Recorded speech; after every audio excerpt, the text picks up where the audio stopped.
Itu apa artinya, wahai saudaraku sekalian? Ternyata tidak ada tempat yang paling mulia, sadar ataupun tidak sadar dayo nyokuno musapat-sapat urung ketemnya dua-dua lambat gede kupi hangetem de hana merempak pada buka ke hana berhalangan le urung untuk berjamaah, hana berhalangan le urung untuk hadir dalam majlis-majlis ilmu, penuh urung dalam masjid. Hana dia ada urung dunianya yang lebih mulia daripada tempat-tempat hadirnya majlis-majlis ilmu.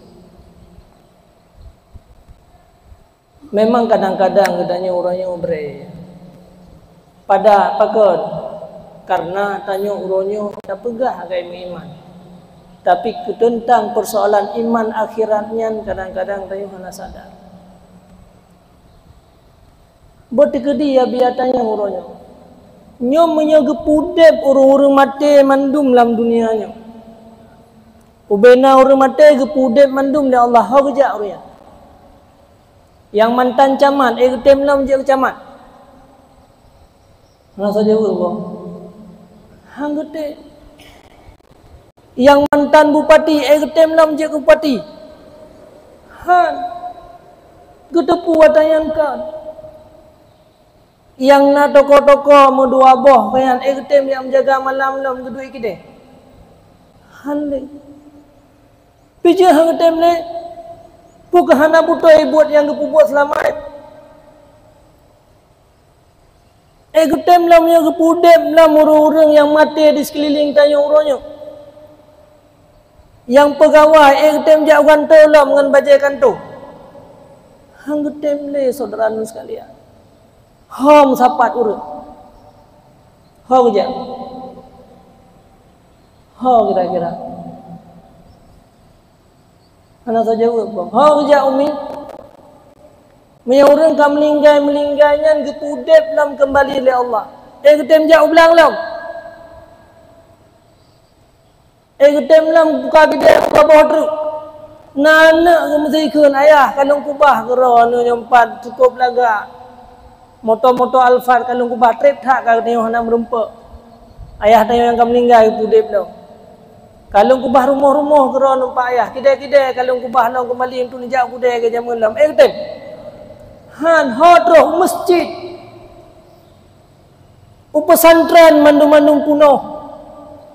Itu apa artinya, wahai saudaraku sekalian?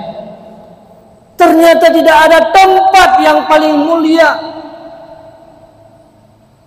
sadar ataupun tidak sadar dayo nyokuno musapat-sapat urung ketemnya dua-dua lambat gede kupi hangetem de hana merempak pada buka ke hana berhalangan le urung untuk berjamaah, hana berhalangan le urung untuk hadir dalam majlis-majlis ilmu, penuh urung dalam masjid.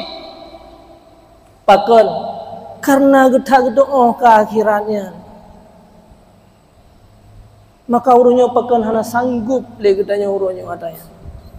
Ternyata tatupu mandung getanya hana rupanya tempat yang paling mulia urungnya.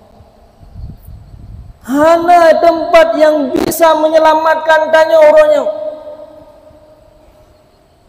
Rupanya yang tegepubuat berokon yang kan. Hana berhalangan le orangnya dalam majlis-majlis ilmu.